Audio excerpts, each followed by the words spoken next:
सुरेशम् विश्वाधारम् गगनसदृशम् मेघवर्णम् शुभाङ्गम् लक्ष्मीकान्तम् कमलनयनम् योगिभिर्ध्यानगम्यम् वन्दे विष्णुम् भवभयहरम् सर्वलोकैकनाथम्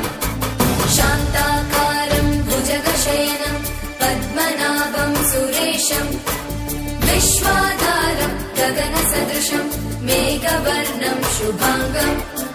लक्ष्मीकान्तम् कमलनयनम् योगिभिर्ध्यानगम्यम् वन्दे विष्णुम् भवभयहरम् सर्वलोकैकनाथम् त्रैलोक्यपूजितः श्रीमान् सदा विजय वर्धन